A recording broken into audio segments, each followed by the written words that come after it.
Hey friends, it's Susan here. Welcome to another cozy chat about the messy, magical, sometimes overwhelming world of being a creative human. Today I'm sharing something I think a lot of you will relate to, that feeling of drowning in art courses, business apps, websites, and half-finished ideas. Have you ever signed up for so many apps that your apps have apps? Yeah, me too. You know, when Kajabi's subscription is charging your card, but you haven't logged in since spring. That was me. It's still not finished it. Um, and you signed up for Notion, but the notion of organizing it all, let's talk about it. I looked at that one today too. And yeah, I saw somebody on YouTube that was explaining about how she uses Notion to organize herself. So I pulled it up and I was like, oh my God, one more thing I have to learn. I don't have time. I just can't do it. So take a deep breath. Here's a confession. I've signed up for more tools, courses, apps, and memberships than I care to count. Kajabi, Mailchimp, Notion, Google Workspace. Yep, still paying monthly for that. And it's like a gym membership that I forgot. And then there's my trio of websites because clearly one isn't enough. Yoga stuff I forgot to stretch for, something called the OBOT. Is that a robot? Who knows? And about 47 art courses, whispering my name from the digital shadows.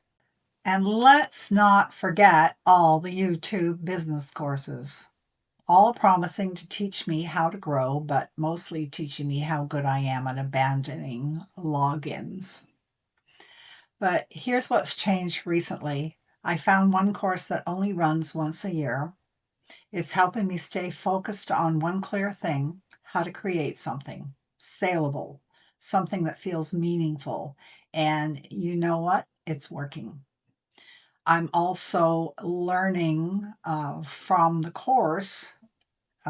They have coaching three days a week.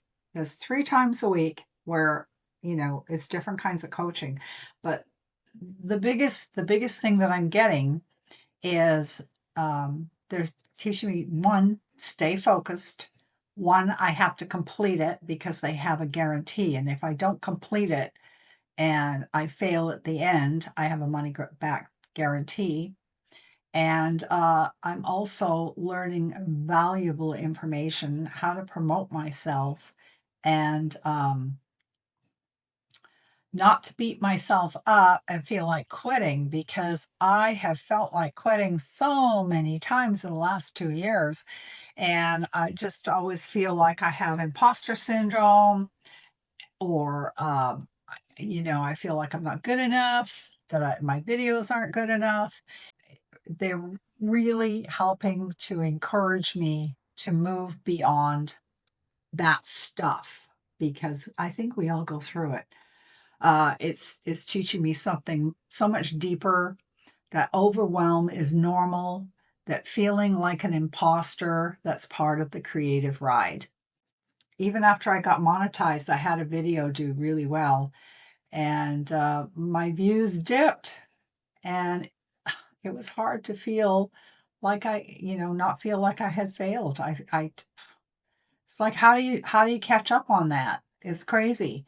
And so, but that's the danger of putting all your eggs in one basket. You might trip and fall, and you got omelet.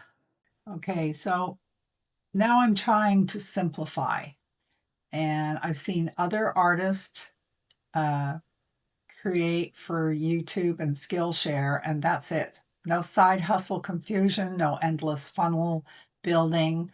So I'm learning to do less and love it more. I would love to hear how you're doing, if you're playing with too many apps, or are you staying focused? If you're feeling buried under all these things, this is your permission slip to stop. Take a breath, reevaluate. You're not behind, you're building. It's a journey. And, the one thing that Sean Cannell always says, it's not a sprint. It's a marathon. And man, this has been one long friggin' marathon for me. I can't tell you. Anyways, it's a fun one. I must admit, it has kept me excited, and I'm creating art anyways, so what the heck, videoing is just one extra thing I had to do. But anyway, so here I am talking to you, and hopefully you're getting something out of it. So, overwhelm is part of the process. Imposter syndrome, totally normal. Having a video go viral and then watching your views drop, not a sign to give up, just a sign to regroup. And I actually watched a video today, almost went down another rabbit hole. And she was talking about a book that Seth Godin wrote. It's called The Dip. And it showed the chart of, when you're doing a YouTube channel, it goes down, it goes up, it goes down, it goes up. Well, mine goes down, up, and then it goes down, and then in a straight line. But anyways, they were talking about the dip, and it's like, a lot of times we're in the dip. And when you get in the dip, because it's gone crash, it's okay. You're on the right track. And I have to remember that. So it's like, it was a good reminder for me, but I almost went down and signed up for another app. So thanks for listening. And if you enjoyed this podcast, hit that follow button or leave a quick review. It helps more artists like you find this show or my channel. Until next time, keep creating what makes your heart sing. Have a great day. Thanks for watching. And don't forget to click that subscribe button and like the video.